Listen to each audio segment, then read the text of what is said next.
찬양 진심으로 감사드립니다. 오늘 바쁜 중에도 많이 이렇게 참석해 주셔서 정말 감사드립니다. 여러분 이렇게 얼굴 보니까 더 눈이 반짝반짝하고 피부가 윤기가 나는 것 같습니다. 왜 그럴까요? 사람도 이렇게 하루 휴식이 좀 필요한가 봅니다. 잘 쉬셨는지요?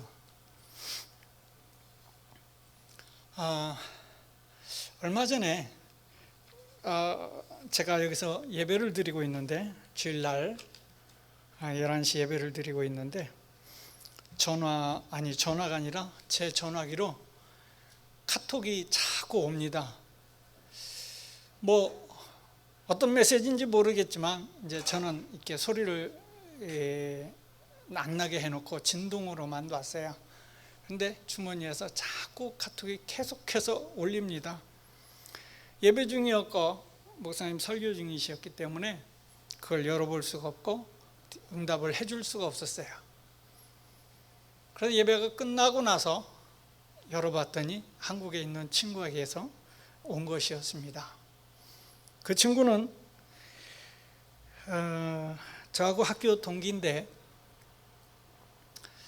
제가 이사를 가거나 뭐를 하거나 제 주소지가 바뀌고 연락처가 바뀌면 어떻게 해서든지 저의 연락처와 저희 집을 찾아냅니다. 그래서 항상 떨어져 있지만 그 친구는 제 곁에 있는 친구였습니다. 고등학교 때부터 그랬어요. 떨어져 있으면서도 항상 제 곁에 있었어요. 뭔가 일을 하나 크게 만들어 놓고 지 감당 못한다고 저를 갖다가 딱 세워놓기도 하고, 하여튼 좀 재밌는 친구였어요. 그 친구가 신앙생활도 열심히 하는데 약간 뭐가 난 부분도 없잖아 있어요.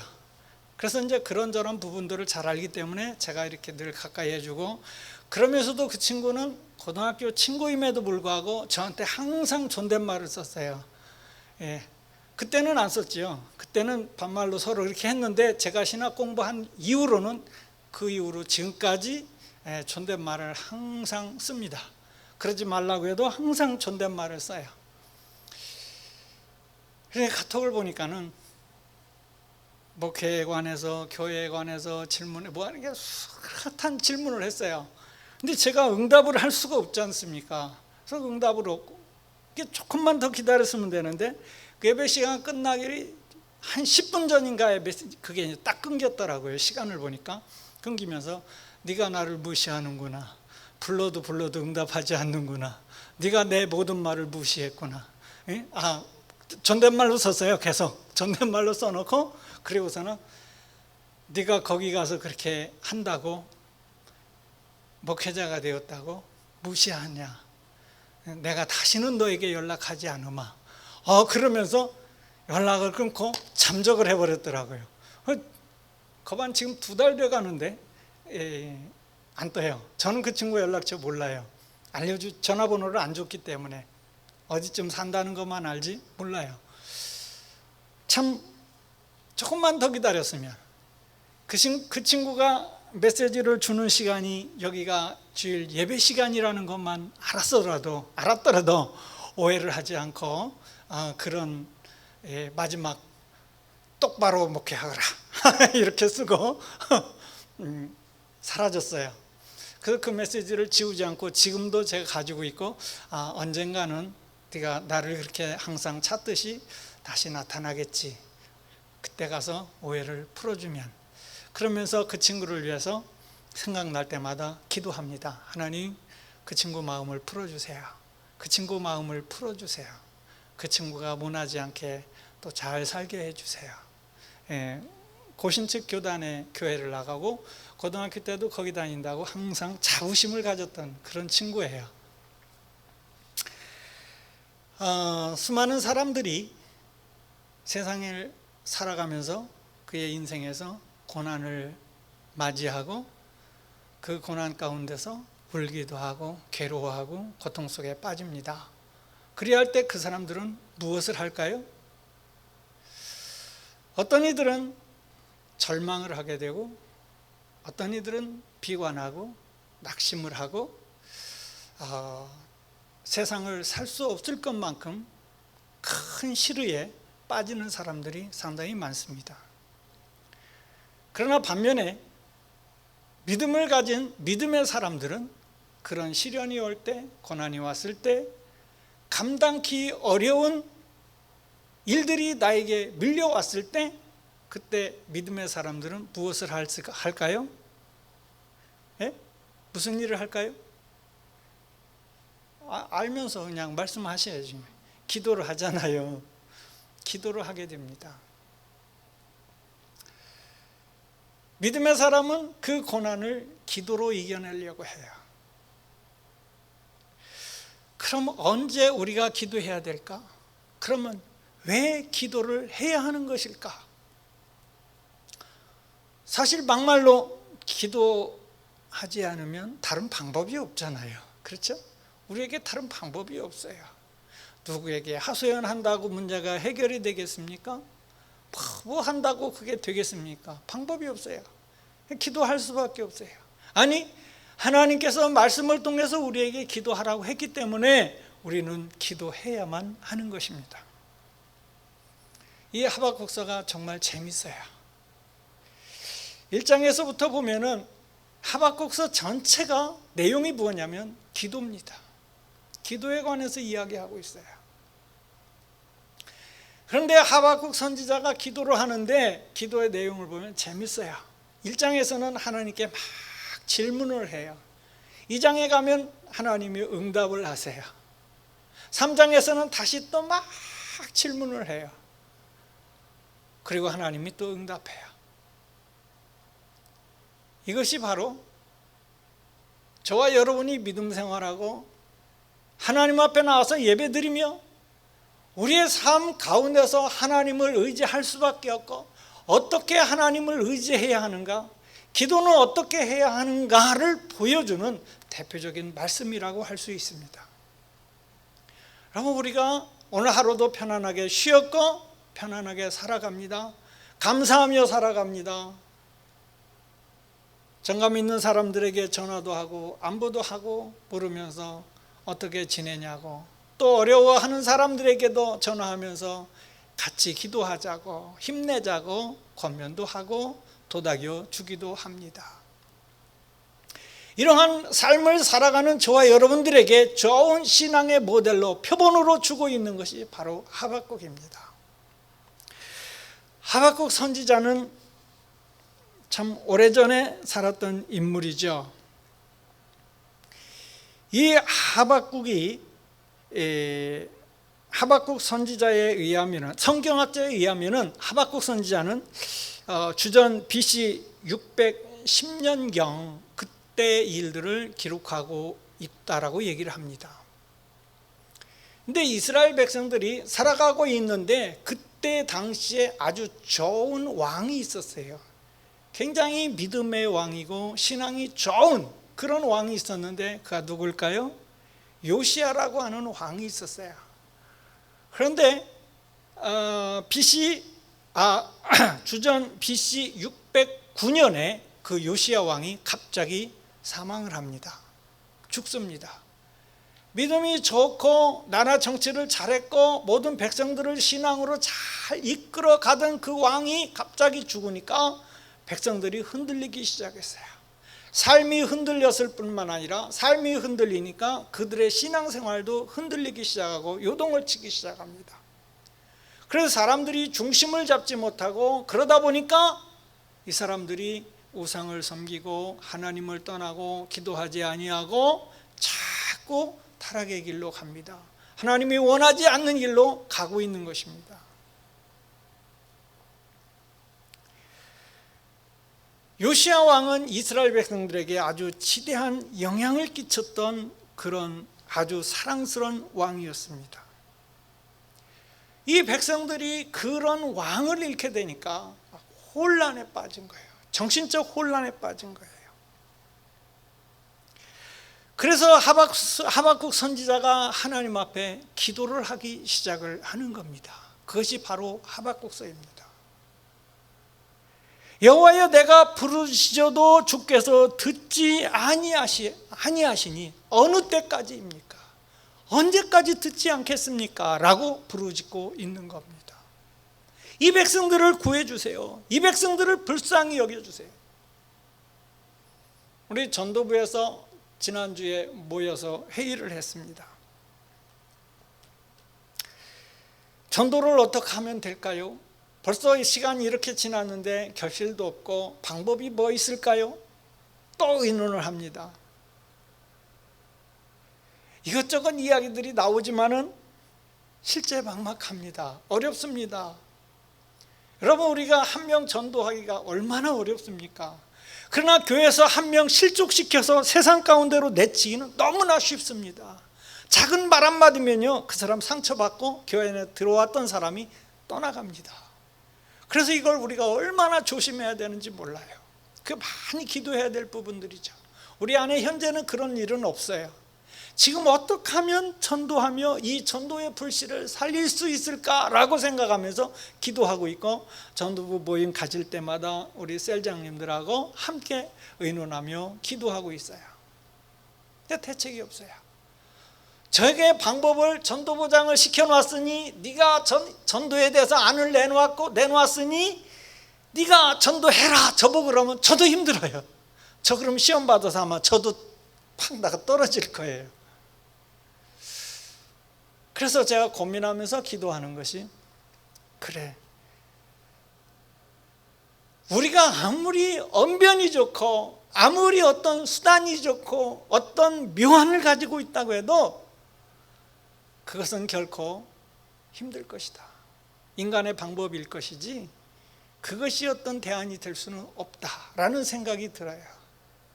그래서 하나님의 말씀에 의지하기로 지금 생각을 하고 있습니다. 말씀만이 사람을 변화시킬 수 있고, 하나님의 말씀만이 그를 돌이킬 수 있고 주 앞에 인도할 수 있지 않겠나. 그것이 이제 우리 전도부의 현재 새로운 기도의 방법입니다.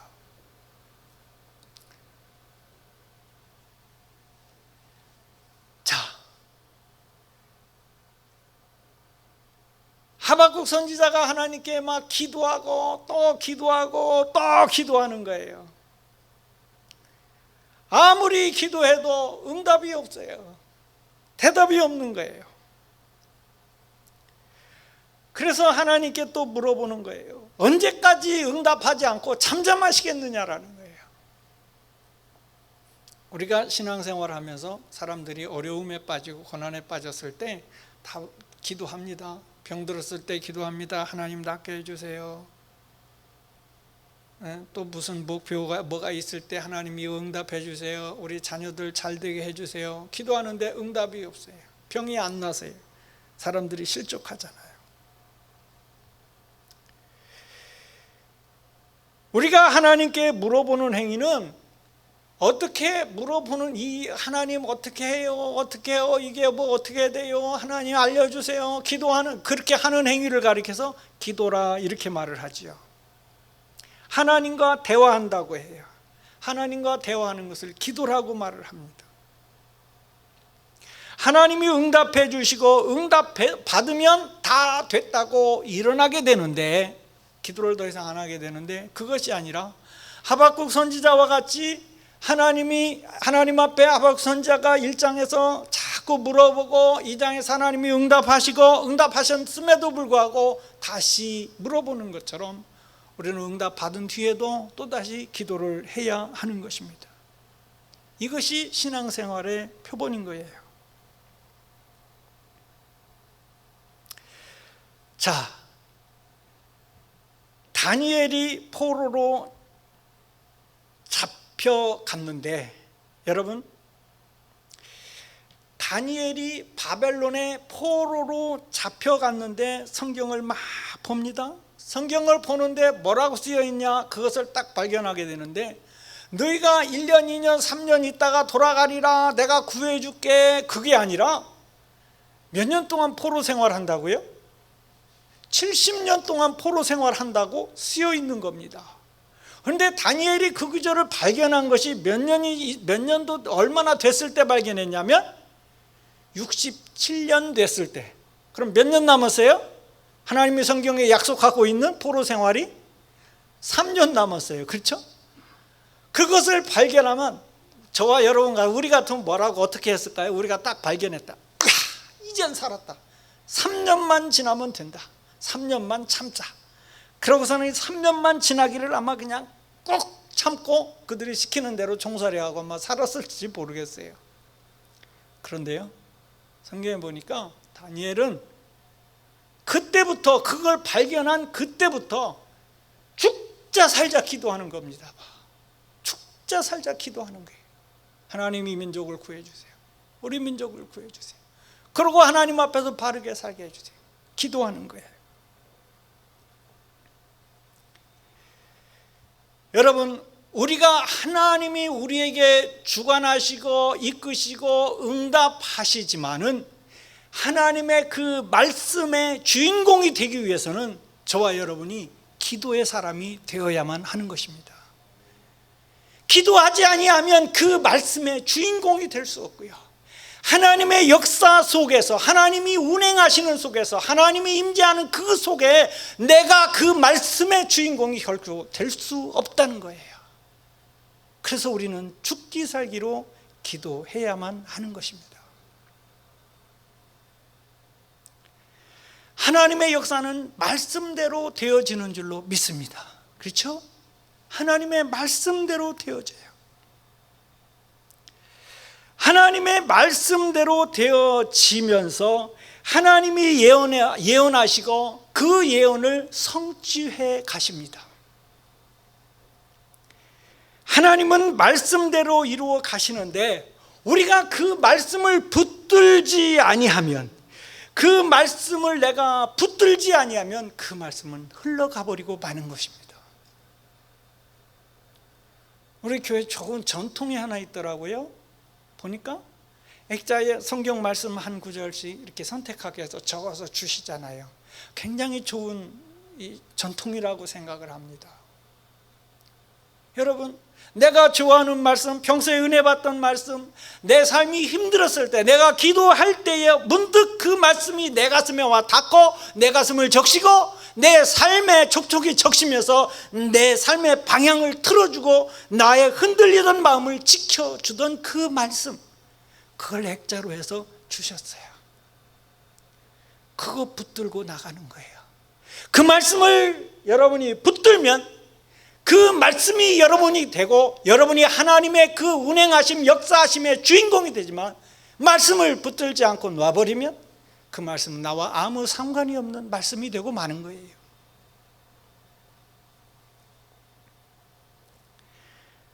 우리가 그 말씀 안에 들어가야 하는 거예요. 모든 하나님의 역사는 말씀대로 되어지는 줄로 믿습니다. 여러분, 우리가 하나님의 경륜 속에 있어요. 하나님은 당신의 마스터 플랜을 세워놓고 그 안에 우리를 끌고 가기를 원하세요. 그 역사의 중심에 우리가 서기 위해서 우리는 기도할 수밖에 없다라는 거예요. 하박국의 요절은, 하박국의 아주 중요한 포인트 되는 요절이 하나 있어요. 한번 보실래요? 2장에 가서 보세요. 4절입니다.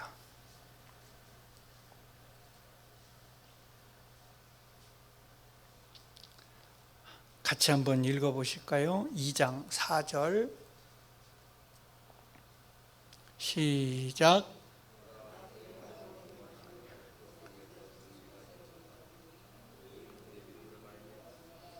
의인은 그의 믿음으로 말미암아 살리라. 믿습니까?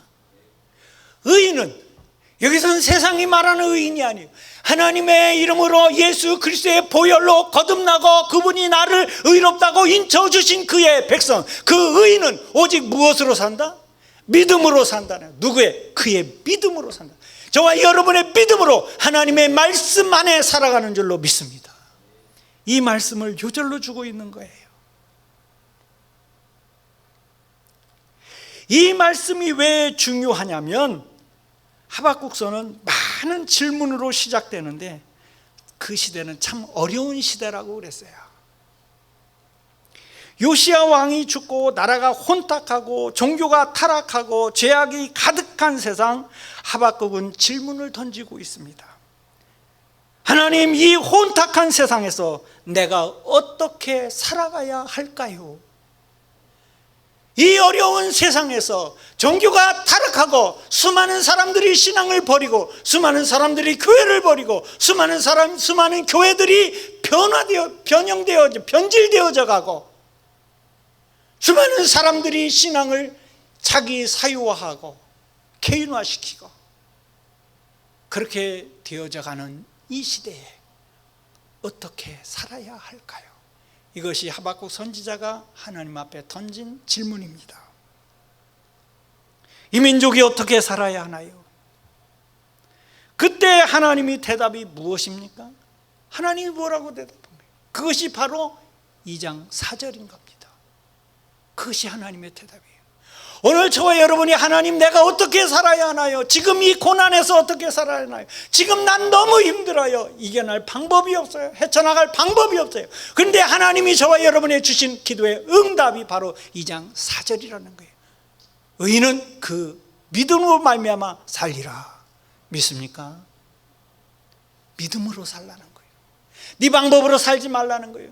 너의 어떤 수단으로 살지 말라는 거예요. 너의 어떤 생각으로 살지 말라는 거예요. 너의 경험으로 살지 말라는 거예요. 믿음으로 살아라. 힘들어도 믿음으로 살아라. 너의 눈물을 나는 이미 보고 있단다. 네가 울어도 믿음으로 살아라. 네가 손해보아도 믿음으로 살아라. 이것이 주께서 우리에게 주시는 기도의 응답인 줄로 믿습니다. 여러분, 이 시대 어떻게 살아야 하나요? 어떻게 살아야죠? 가르쳐 드렸잖아, 답을. 다 같이 믿음으로 살아야 합니다. 믿습니까? 우리의 삶이 믿음으로 살아가기를 주님의 이름으로 축원합니다. 믿음으로 살 때 하나님의 축복하심과 하나님의 동행하심과 하나님의 인도하심이 저와 여러분의 삶 가운데, 가정 가운데, 교회 가운데 일어나는 줄로 믿습니다. 하나님과 함께하면 다 좋은 거예요. 그렇죠? 하나님과 함께하면 나쁜 것이 없어요. 둘 중에 하나요. 대답해 보세요. 하나님과 함께하면 다 좋다. 첫 번째, 하나님과 함께하면 더 좋다. 어느 거예요? 헷갈려요? 하나님과 함께하면 다 좋다. 하나님과 함께하면 더 좋다. 다 좋고 더 좋고 안 좋은 것이 없는 거예요. 믿습니까? 다 좋은 거예요. 그래서 오늘 이 밤이요, 좋은 거예요. 우리 고목사님 아멘 하시네. 우리 같이 아멘 합시다. 아멘. 하나님과 함께하는 시간. 1절에서 4절을 보면은요, 아직 심판이 아니에요. 하나님의 경고입니다. 여러분, 차 운전 드라이브하고 막 달리는데 교통이 왱왱왱 따라와서 딱 차 세워서 아이고 큰일 났네. 오늘 100불 날라갔네. 150불 날라갔네. 그러죠? 그런데 그러고서는 교통 앞에서 그냥 어떡하나 하고 라이선스 줬는데 노란 옐로 딱지 워닝을 딱 주고 갔어요. 어때요? 기분이? 살았다. 돈 벌었다. 살았다. 워닝만 주고 가는 거예요. 지금 하박국 여기 보면요, 하나님의 심판의 때가 아니에요. 워닝을 주고 있는 거예요. 경고만 주고 있는 거예요. 왜 경고만 주냐? 내가 아직 너희를 사랑한다라는 거예요. 내가 아직 너희에게 희망을 걸고 있다라는 거예요. 너희가 다시 내 앞으로 돌아오고 너희가 믿음으로 살 것을 나는 안다. 그래 내가 경고를 하는 것이다. 우리가 오늘 이 말씀을 받고 있는 것은 우리에게 영적인 경고를 주고 있다라고 생각합니다. 곧 하나님은 우리에게도 축복하고 싶으시다는 것입니다. 혹시라도 우리가 잘못될까 봐, 혹시라도 내가 잘못 걸어갈까 봐. 1절에서 여호와여 내가 부르짖어도 주께서 듣지 아니하시니 어느 때까지니까 기도해도 응답이 없어요. 하나님이 내 기도를 들으시는 것 같지가 않은 거예요. 여러분, 이런 경험을 우리는 수없이 해봤을 겁니다. 아무리 기도해도 응답이 없어요. 아무리 기도해도 좋은 소식이 들리지 않아요. 내가 좋아하는 사람이 지금 아프고 있는데 그 아픈 사람을 위해서 기도했는데 낫지가 않는 거예요. 누구든지 이런 문제는 직면하고 있는 문제들입니다. 우리가 이런 기도를 하지요.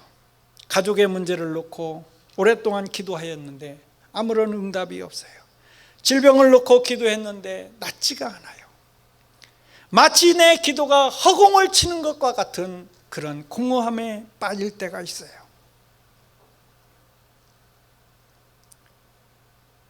응답이 없는 것 같은데, 아무런 응답이 없는 것 같은데, 그런데 달라지는 게 딱 한 가지 있어요.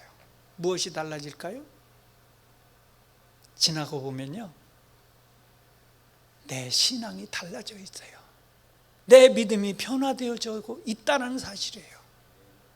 아닌 것 같은데, 여러분, 제가 집에 오이 나무를요, 오이 묘목을 3그루 심어놨는데 이놈이 뭐 진짜 오이 크듯 한다고 뭐 그러더니요, 하룻밤 자고 나니까 쑥 딸 때 됐으면 딱 대눈에 볼 때는 아직 딸 때 안 된 것 같아. 하룻밤 자고 났더니 이게 잘못하면 3개 생겼더라고. 얼른 땄어요. 여러분, 시련 속에서 내가 하나님 앞에 부르짖어 기도했더니 아무런 응답이 없어요. 기도해도 아무런 변화가 없어요. 그런데 무엇이 달라지고 있다? 내 신앙이 달라져 가고 있어요. 내 신앙이 자라가고 있어요. 그 시련이 없었다면 여러분, 하나님을 더 찾지 않았을 거예요. 그 어려움이 없었다면, 그 기도가 없었다면 하나님을 더 찾지 않았을 거예요. 하나님을 더 찾음으로 인하여, 그 시련으로 인하여서 하나님 앞에 가까워질 수 있고, 내 믿음이 보이지 않지만 쑥쑥 자라고 있는 것을 느끼게 돼요. 마침내 하나님의 사람으로 우리가 변화되는 것입니다. 문제가 해결이 안 되면 그냥 하나님께 질문하세요. 그냥 질문하세요. 응답이 없어도 질문하고, 답답해도 질문하시고, 그것이 기도인 줄로 믿습니다. 하박국도 질문을 끝없이 쏟아내고 있어요. 2절에서도 그래요. 그래서 우리는 속상해도 기도해야만 하는 것입니다. 하나님은 그렇게 기도할 때 안 들어주시는 것 같은데, 우리 생각에는 안 들어주시는 것 같은데, 응답이 없는 것 같은데, 분명히 하나님은 응답하고 있다는 사실입니다. 그거라도 기도 안 하면 어떻게 될까요? 우리가 그거라도 기도 안 하면 어떻게 돼요? 응답이고 뭐고 전혀 없는 겁니다.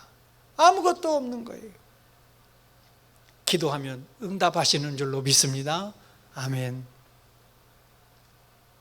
하박국이 부르짖으며 기도하는데 하나님의 응답이 없는 것 같은데 응답이 있어요. 5절 6절에 그 응답입니다. 여호와께서 가라사대 5절에 생전에 보고 또 보고 놀랄지어다. 응답을 주어도 믿지 않는다는 말입니다. 6절에 보니까 갈대아 사람을 일으킨다고 얘기하고 있어요. 갈대아 사람이 무엇일까? 이 사람들이 어떤 사람일까?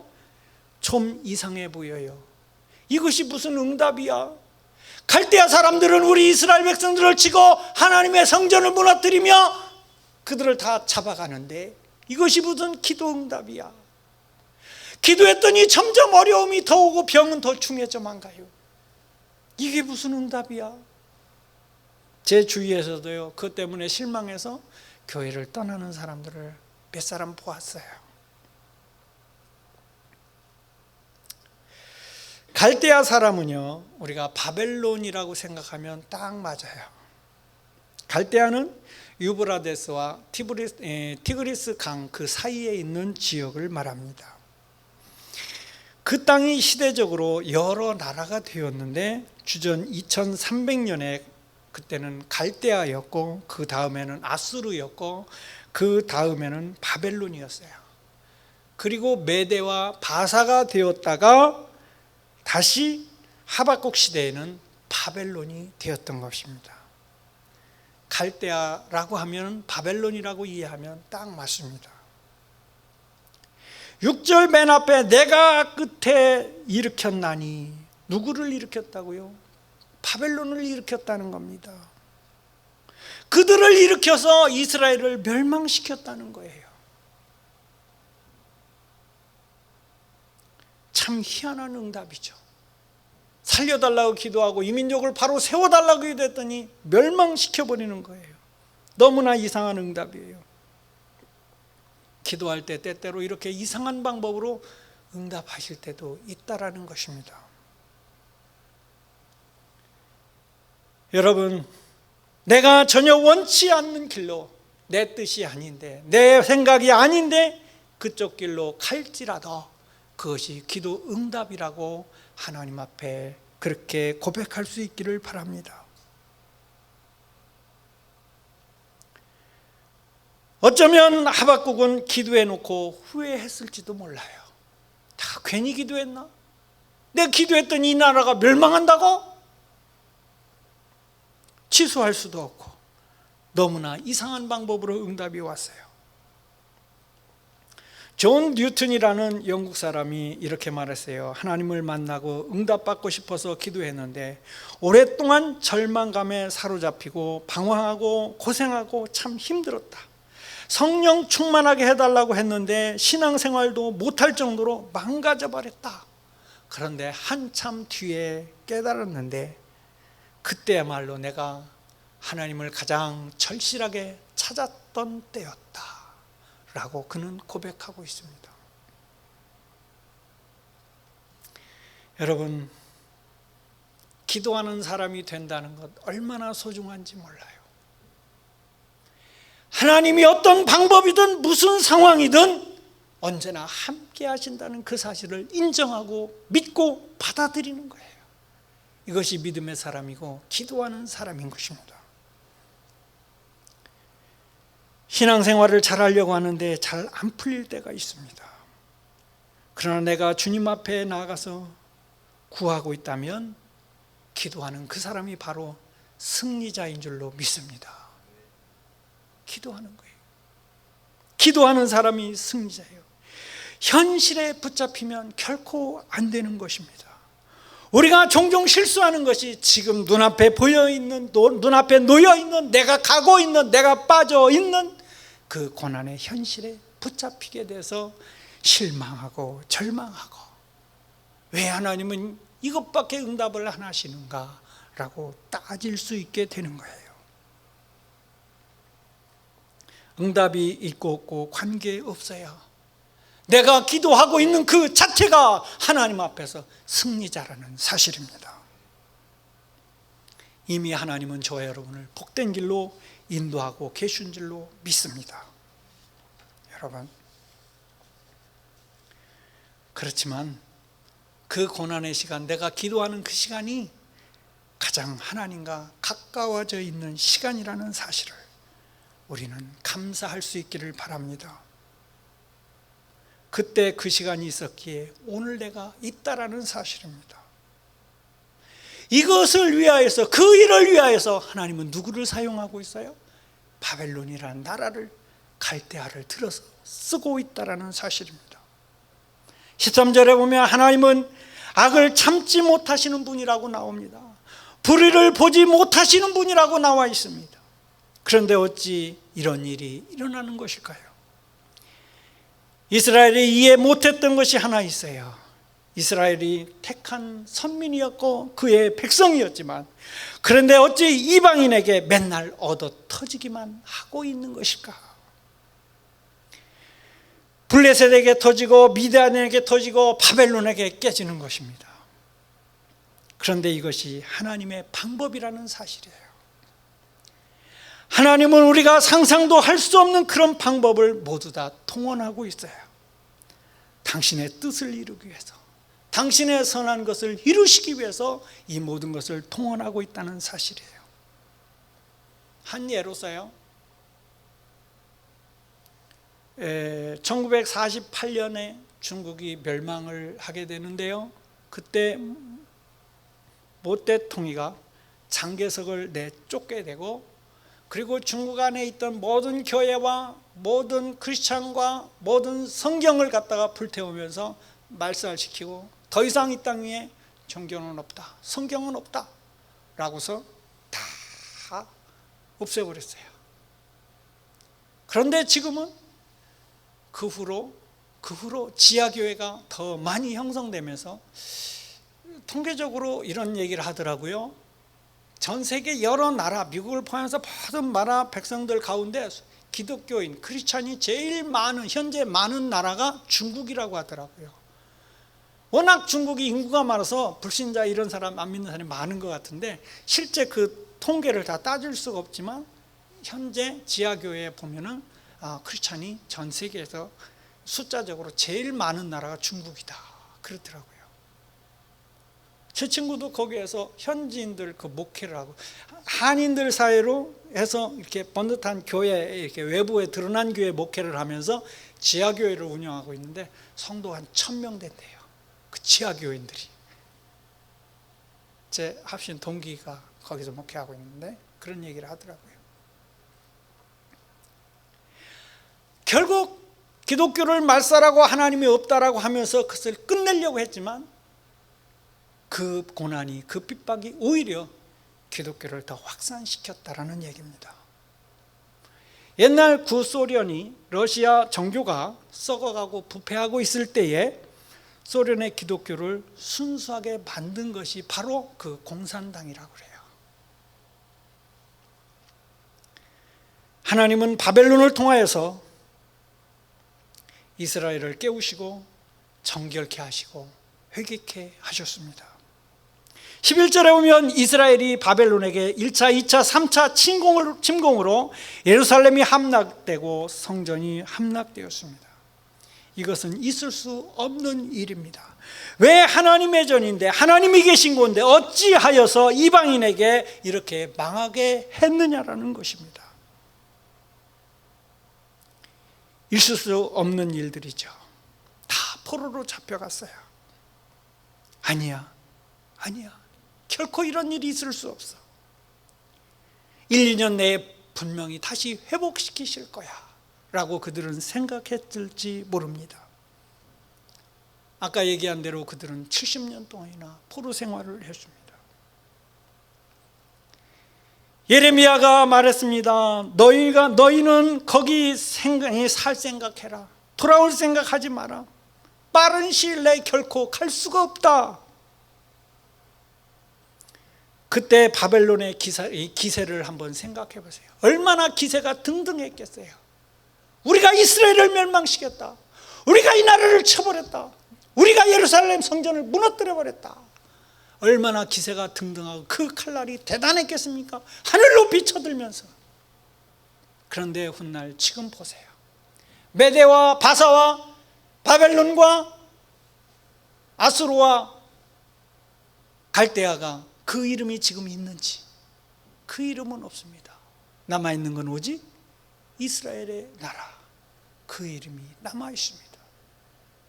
하나님의 역사하시면 그들은 다만 도구로 하나님이 쓰셨을 뿐이지 그들을 축복하지 않았다는 거예요.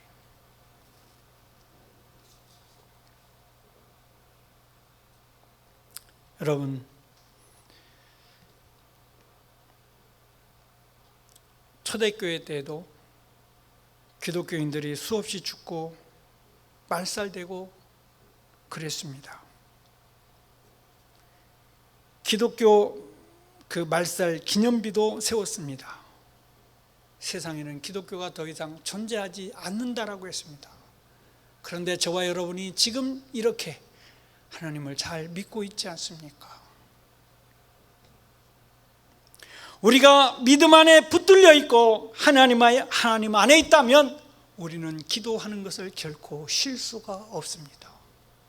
기도할 때 하나님이 함께 하시며, 기도할 때 그 말씀 안에 그 역사하심에 우리를 주인공으로 세워주신다는 사실을 오늘도 기억할 수 있기를 바랍니다. 6절에 보면 역사는 분명히 하나님 손에 있습니다. 역사는 하나님이 지배하고 있습니다. 이것을 우리는 꼭 기억해야 합니다. 세상이 다 자기 맘대로 하는 것 같지만 하나님의 주관 아래, 하나님의 인도하심 아래, 하나님의 역사하심 아래 있다는 사실입니다. 그렇기 때문에 우리는 하나님 앞에 더 가까이 나아가야만 하는 것입니다. 제가 이 말씀을 준비하면서 노래를 하나 지어봤어요. 좋을지 한 번만 들어봐 주세요.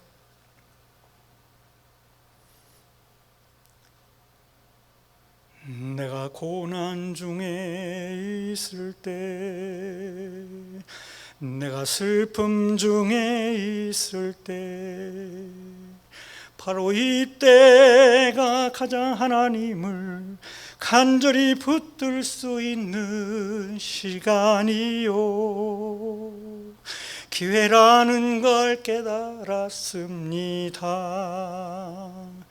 내가 고난 중에 있을 때, 내가 슬픔 중에 있을 때, 바로 이때가 가장 하나님을 간절히 붙들 수 있는 시간이요, 기회라는 걸 깨달았습니다. 주여 이제이니 믿음 안에 붙들려 기도를 쉬지 않게 하소서.